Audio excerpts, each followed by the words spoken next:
Hello friends, how are you all? I hope you all are doing great. तो ये है class number 12 economics honours semester 3 micro economics की। और इसमें हम किस टॉपिक से स्टार्ट करेंगे? Quantity tax versus income tax, या इसे क्या कह सकते हैं, लमसम टैक्स भी कह सकते हैं। ठीक है, ये इंपॉर्टेंट टॉपिक है आपका। तो इसमें देखेंगे कैसे कैसे होगा। तो सबसे पहले कौन सा फंक्शन ले लेते हैं? सबसे पहले हम ले लेते हैं वेल बिहेव्ड वाला। वेल बिहेव्ड में क्या होता था, एवरेजेस जो थी वो प्रेफर्ड होती थी ओवर एक्सट्रीम। तो मनी इनकम आपने ले ली 5000, P1 है 20, P2 is 40 and utility function is x1 into x2। ठीक है, ये आपको सभी याद होंगे, मतलब यूटिलिटी फंक्शन वगैरह आई होप आप सभी को याद है। तो सबसे पहले बिफोर टैक्स आप इसका वो बता दो, डिमांड फंक्शन क्या होगा, x1 x2 या ऑप्टिमल चॉइस क्या आएंगे। तो ये अगर आपको याद हो जानी चाहिए थी अब तक। m/2, आशा करता हूँ कि आपने कर भी ली होगी। तो ये डायरेक्ट हो जाएगा 5000/2 इंटू 20 इक्वल टू 125।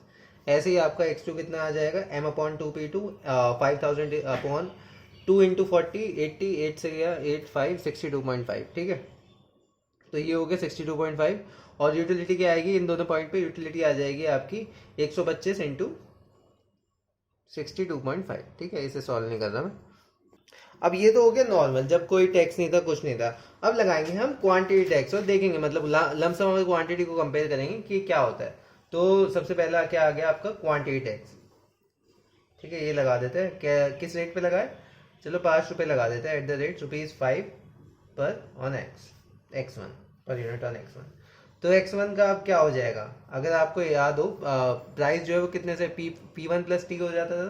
तो ये कुछ नहीं होगा, m/, यहाँ पे P1 आता था प्लस टी हो जाएगा। अब ये हो जाएगा 5000/2 into 20 plus 5 which is equal to, ये क्या हो गया, 25 दो 100 और सॉरी 25 इंटू 2 ये आपका 100 हो गया। सॉरी, ये आपका 50 हो गया और ये आपका 100 हो गया, है ना? ये 50 से ये कट गया ना, हाँ। तो ये 100 हो गया और ये ऐसे ही x2 निकालोगे, x2 सेम रहेगा आपका 62.5। अब यूटिलिटी की बात कर ले तो यूटिलिटी कितनी हो जाएगी, x1 into x2 100 into 62.5 which is 6250। तो पहले से तो ऑब्वियसली कम हुई है। और टैक्सेस के कारण अगर आप देखेंगे तो क्या हो रहा है कि जो सिर्फ x1 की क्वांटिटी है सिर्फ वही रिड्यूस हुई है और कंज्यूमर अपना एवरेज इससे थोड़ा दूर जाता जा रहा है। ठीक है, अगर टैक्स रेवेन्यू देखा जाए, गवर्नमेंट का टैक्स रेवेन्यू कितना हो जाएगा, 5 इंटू x1 पे ले रहा है, x1 कितने हैं 100, 500 रुपये। ठीक है, अब ये तो हो गई क्वांटिटी टैक्स की कहानी। अब आ जाते हैं सेम लमसम लगा देते हैं, या इनकम कह लीजिए। ठीक है, तो ये लगा देता हूँ भाई, 500 रुपये इनकम टैक्स ले रही है सरकार, तो ये सीधा आपकी इनकम में से कम हो जाएंगे। इनकम कितनी हो जाएगी, 4500। अब x1 अगर आप निकालेंगे 4500/2 इंटू 20, ये हो जाएगा 112.5। ऐसे ही x2 कितना आ जाएगा आपका, x2 भी कम हो जाएगा, 4500/2 इंटू 40 80 45, ये आपका 56.25 आ जाएगा। यूटिलिटी आपकी आएगी 112.5 इंटू 56.25 इज इक्वल टू 6328.125। ठीक है, तो इसमें अगर आप देखेंगे ये लमसम वाले केस में x1 और x2 दोनों रिड्यूस हुए और कंज्यूमर अब इस केस में क्या कहते हैं, एवरेजेस को ही प्रिफर कर रहा है। तो भाई हमें ये तो पता लग गया कि अगर वेल बिहेव्ड फंक्शन है तो कंज्यूमर हमेशा लमसम टैक्स जो है वो प्रेफर करेगा ओवर क्वांटिटी टैक्स। ऐसा क्यों होगा, आपने ये डायरेक्ट यूटिलिटी को कंपेयर करके देख लो। ठीक है, इसमें यूटिलिटी ज़्यादा आ रही है, इसमें सेटिस्फैक्शन ज़्यादा मिल रही है, इसमें कम मिल रही है, इसलिए लमसम बेटर रहेगा आपका वेल बिहेव्ड फंक्शन की केस में। बट आ जाते हैं अब परफेक्ट कॉम्प्लीमेंट की बात कर लेते हैं, इसमें देखते हैं क्या सीन होगा परफेक्ट कॉम्प्लीमेंट। तो वही सेम चीज़ है, फिर से लिख देता हूँ, m 5000, P1 20, P2 आपका 40 और utility is equal to minimum of, क्या लो बताओ, नॉर्मली ले लेते हैं x1 x2 2, मतलब इसके आगे a और b 1 1 ले लेते हैं। ठीक है, नॉर्मल ले लेते हैं कैलकुलेशन सिंपल करने के लिए। तो सबसे पहले तो बिफोर टैक्स लेना है। बिफोर टैक्स क्या कहानी रहेगी, तो अगर इसका आपको इसके वो याद होने चाहिए, मैंने पहले ही बताया था x1 क्या होता था आपका, m/P1 प्लस P2 a/b। ठीक है, ये याद है। अब ये होगा 6000/20 प्लस 40, वो 1/1 है, तो 6000/60 100 आ गया। x2 कितना आ गया, x2 भी आपका नीचे 60, ये 6000, सॉरी तो यहाँ पे 5,000 रखोगे फिर वो 60 से जाने में दिक्कत होगी, तो इसे 6 ही बना देता हूँ, ठीक है। क्योंकि 6,000 अपॉन में 60 आ रहा है ना, तो डायरेक्ट से हो आ जाएगा, तो वहाँ पे कैलकुलेशन भी ईजी हो जाएगी। और यहीं पे अगर आप लगाओगे तो ये भी क्या होगा, ये भी 6,000 बाय वही होगा सेम, तो इसमें भी क्या कहते हैं क्वांटिटी आपकी 100 ही आएगी, ठीक है। तो ये 6,000 कर लेते हैं इस केस में। बाकी आगे चलते हैं, अब लगाते हैं टैक्स। अब यहाँ पे हाँ यूटिलिटी कितनी आई है, यूटिलिटी मिनिमम x1 x2 होता है, दोनों की 100 ही है, तो 100 ही आएगी आपकी यूटिलिटी बिफोर टैक्स। अब आ जाते हैं क्वांटिटी टैक्स। क्वांटिटी टैक्स वही है @5 पर यूनिट ऑन x1 पे लग गया, तो x1 आपका क्या हो गया, x1 हो गया आपका 6,000, तो ऊपर आएगा ही, अपॉन नीचे में P1 आएगा, P1 पे पर बढ़ गया P1 प्लस 5 रुपये पर यूनिट से, ठीक है, और वो सेम ही रहेगा। तो यहाँ पे आ जाएगा आपका इसे सॉल्व करके 92.31, और x2 भी आपका जो है वो सेम आएगा 92.31, ठीक है, सॉल्व करके देख लेना। अब यहाँ पे अगर आप यूटिलिटी देखेंगे कितनी आई, यूटिलिटी भी आपकी यही आएगी, इन दोनों का मिनिमम क्या है, यही है 92.31। और टैक्स रेवेन्यू अगर गवर्नमेंट को बताऊँ, टैक्स रेवेन्यू कितने जाएगा, 5 इंटू 92.31, ये हो जाएगा आपका 461.55, ठीक है।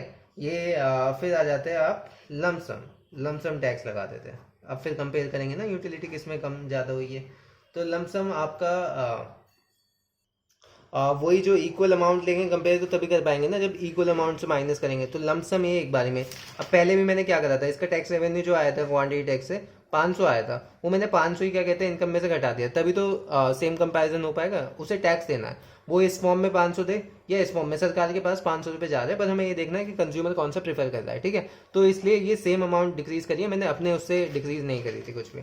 तो और क्या कहते हैं, हाँ, तो यहाँ पे भी मैं इतनी अमाउंट डिक्रीज कर दूंगा उसकी एम में से, कितनी हो जाएगी 6,000 में से 461.55, ये हो जाएगा 5538.45, ठीक है, ये हो जाएगी आपकी मनी इनकम।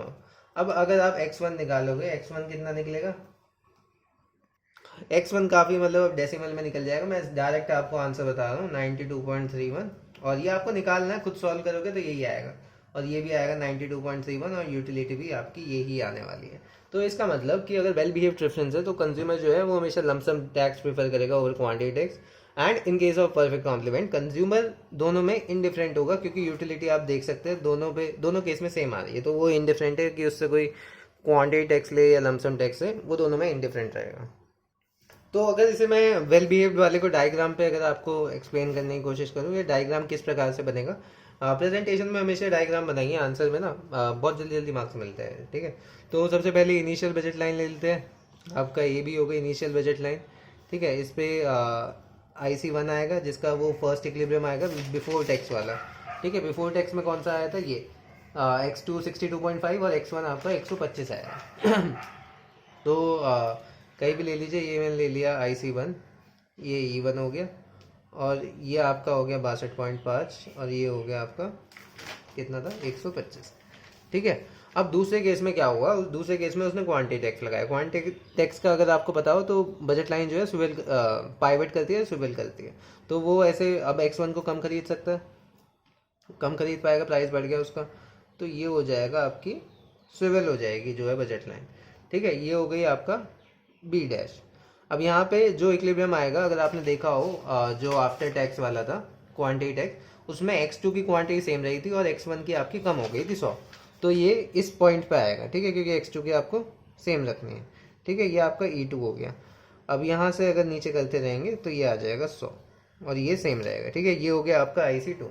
अब यहाँ पे फिर बात आ जाएगी आपकी किसकी, अब आपका जो था लमसम टैक्स लगा था जिसके कारण आपकी इनकम कम हो गई, तो वो कहाँ से, वो इसके पैरेलल शिफ्ट होगा, क्योंकि लमसम है, एम में से माइनस हुआ है, तो AB के पैरेलल होगा और E2 से पास होके जाएगा। E2 से क्यों पास होके जाएगा, क्योंकि जो E2 पॉइंट है ना, वो ये सेटिस्फाई करेगा, ये वाला जो पॉइंट है ये सेटिस्फाई करेगा जो आपकी CD बजट लाइन होगी आफ्टर लमसम टैक्स, क्योंकि हमने सेम अमाउंट ही उसमें से माइनस करी थी।